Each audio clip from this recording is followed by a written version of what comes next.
When did we become opponents instead of partners? Was it when marriage became a competition, or when you was fighting to win instead of fighting to understand? All right. So with that being said, I'm Nikki. And I'm George. And this is the the G-Way G-Way podcast. Let's get into it.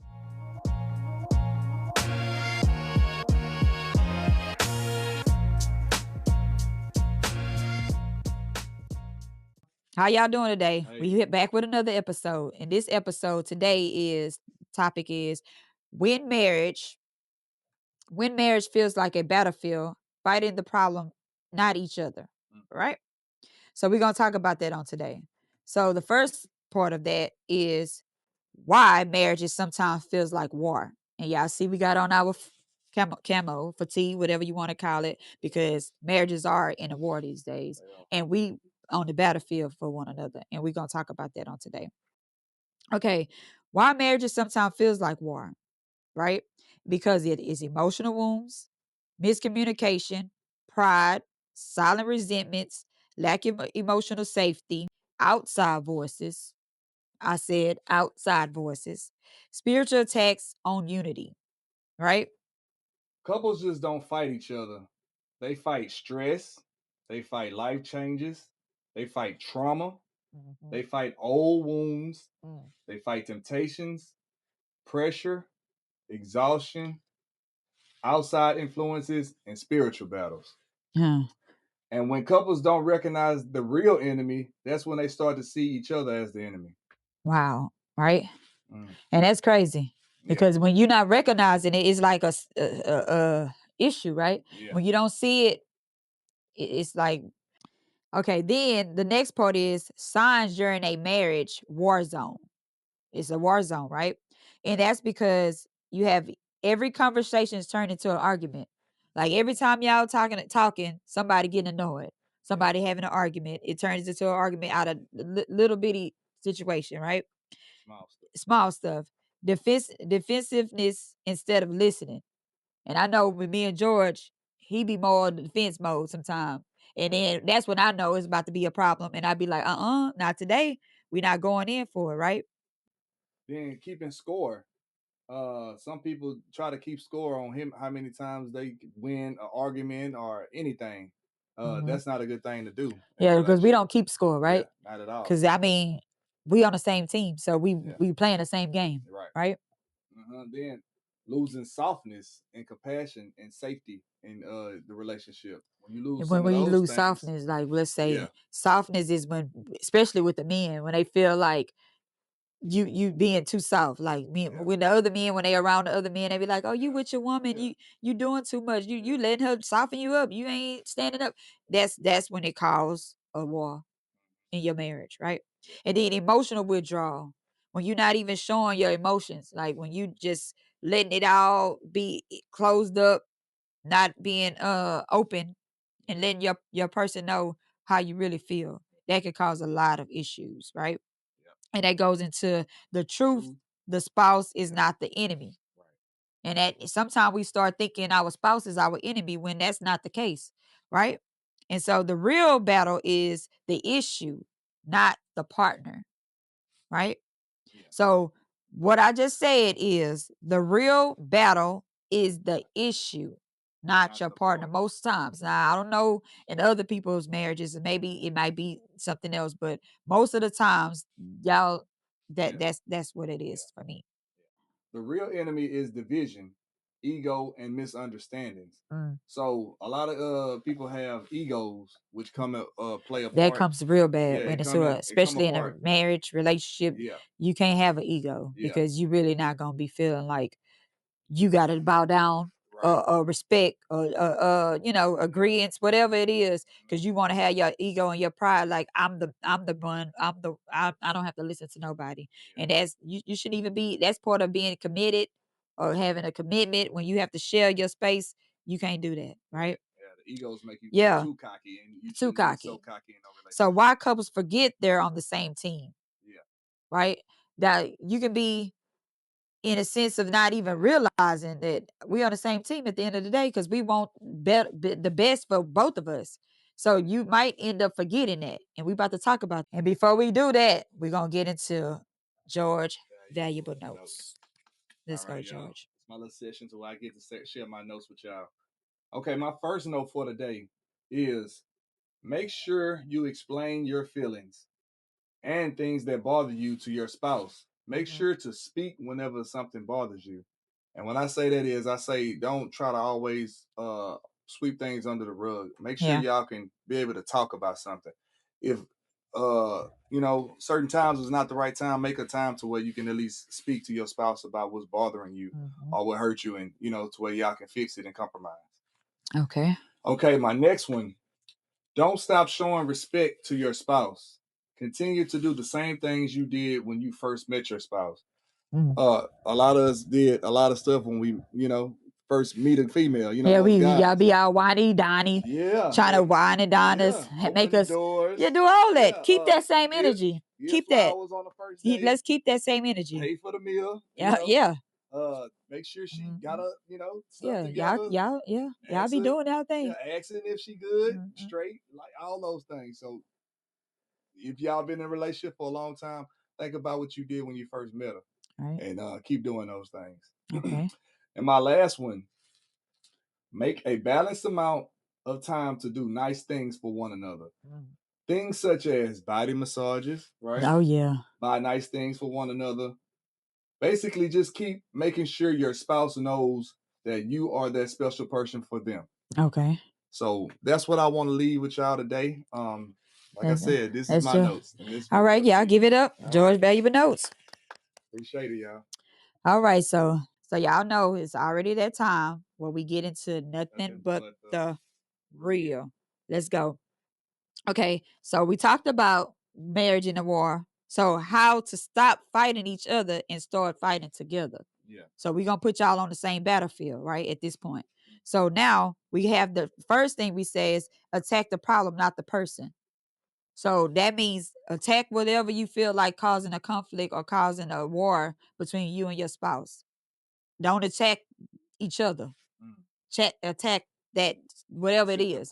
If it's the children, if it's the job, if it's the whatever. Don't attack the children, but attack the if the children too, because some of us have grown kids, and some of them little children, sometimes they cause issues between marriage. And y'all can check our boundaries out episode, because we talk about those type of things, because that can stop and cause war between marriages too.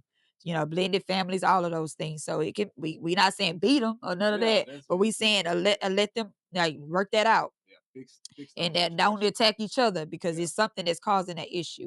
Then switch from me versus you to us versus the issue. Yeah. And that way it won't just be me versus you. Yeah. We can make it it's us.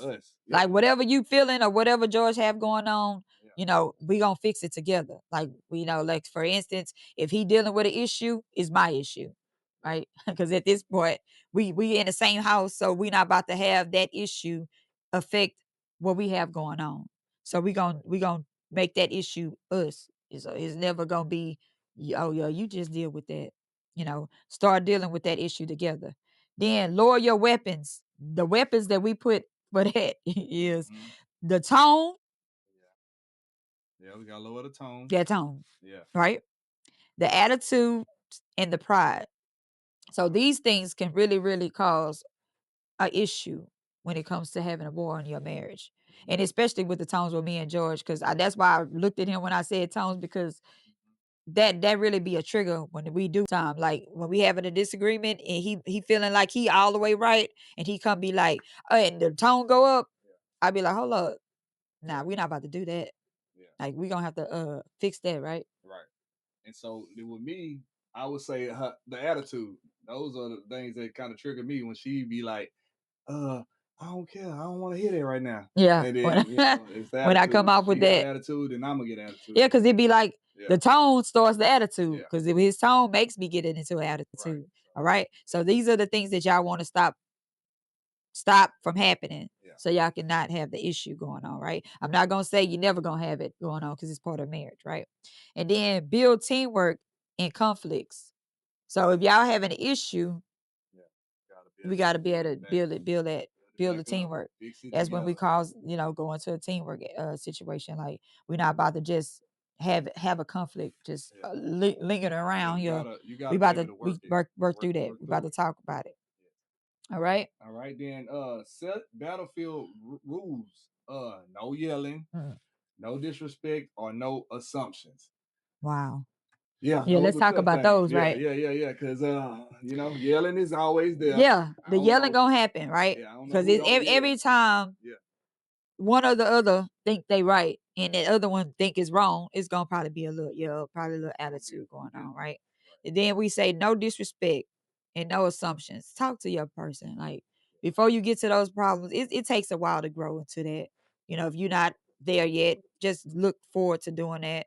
Like talk to them because you might be assuming something. Like earlier today when we had a disagreement, George was assuming the way I presented the feedback to him that I had. He assumed that I had an attitude with it. And instead of him saying it, he fired back with his tone and an attitude, right? And then that caused us to have an issue. And here we go in a disagreement or argument because of assumption. right. When he could have said, hey, why are you saying it like that? And I would have been like, it's not even that. Yeah. So little small things can turn into big things, right? Yeah. So you want to fix those things. Yeah, you want to fix that. We do it all the time. Yeah. So here's the scripture for today. A house divided against itself cannot stand. Mark 3:25. And that scripture anchors the entire topic that the division destroys most things. If you got a division in your marriage, it can be destroyed, right? So you want to do. I think that house divided against itself cannot stand. That's really really for real. Because if your house starts splitting in two, that thing gonna fall down, right? And it's the same with marriage. If your marriage start being y'all not in one, and y'all start going distance, it's gonna fall. Don't fall on y'all. It's gonna fall, right? And I always say that the foundation better be. Y'all need to have that foundation. Make sure that it's on God, because that's the only way your house cannot fall. It might get a little crack, but if it's on that foundation, if it's on the right foundation, and you ain't got that division in, stand a lot stronger. Okay, so now we're gonna talk about how to create peace in a war season marriage. The first thing is rebuild safety, right? You want to build that safety in your marriage to know that, hey, we can come and talk to each other about anything. Like, even if it's going to make that other one mad or whatever, you got to be able to have that safe space in your marriage. Then you have to be able to restore softness again, like, just soft ways of coming to each other. Yeah. But they better than rough ways, because people get That rubbed the wrong approach. way, and we can easily get rubbed the wrong way. So we try to approach Especially us females, because we sensitive already. So when our husbands come to us in that tone or in that like mean way, we gonna be like that softness gonna come in. Then we might get an attitude back, but then we gonna be like, okay, we trying to protect our feelings, so that's gonna cause an issue, right? And then practice grace. Start giving each other grace before y'all turn into a war zone. Give each other grace. Maybe something happened within that day and your partner not feeling well or not feeling his best, and they might not come at you that way. Try to give them that grace, right? Yeah, do that. And then choose unity even in a disagreement, which is that's a real tough one. tough. Yeah, it's real tough. That's real tough. When you disagree and unity don't come in Yeah, your because mind. when you in a disagreement, you ain't thinking nowhere near us being a unit. We thinking about who gonna fix this, what's going on. Yeah. So we're not even trying to be on the same page, but it takes a lot to be able to say we about to choose this unity over this disagreement. Because that's at the end of the day, y'all. Let's be honest. If you really love your husband and your wife, and y'all want this thing to work, you got to do it. You got to be able to do that, right? And the last part that I would say, pray together, because that's the biggest weapon for this war. Prayer. Like, weapon you can go to war in is that prayer. Okay, so now this episode is an episode that we felt that it was really needed for marriages, because it's a lot of war. It's a lot of marriages being broken, being destroyed, being all kinds of ways, and we see it on an everyday basis. So we felt like this could be a real big help to give you some insight on how to get out of that war against one another and on the same battlefield for one another. And And then that goes into marriage is strongest when the couple remembers they are teammates and not opponents. Right. And that's a real big thing. We gotta when we became a team, that's when we start fighting against each other. Yeah. It makes us so much more powerful because Yeah. we coming together. I'm not coming by myself. Yeah. And I know she coming behind me on anything. Anything when and And he I'm like coming that with behind her. me. So So when yeah, you put that in perspective that y'all on the same team and yeah. y'all teammates and y'all not opponents, because y'all know anytime you watch the sports, they all ride up as a team, right? Then they going against that opponent with that same energy. Yeah. But if y'all different on Mhm. the opponents, Mhm. y'all ain't supposed to come in the same as their team. Yeah. Y'all about to come against one another, and we don't want that in marriages. And so we just wanted y'all to, understand where we coming from with that, right? So we gotta land it with that. So with that being said, it's There's only only one one way, way, and that's and that's the the G G way. way. Peace out, Peace y'all. out. Love y'all. Bye.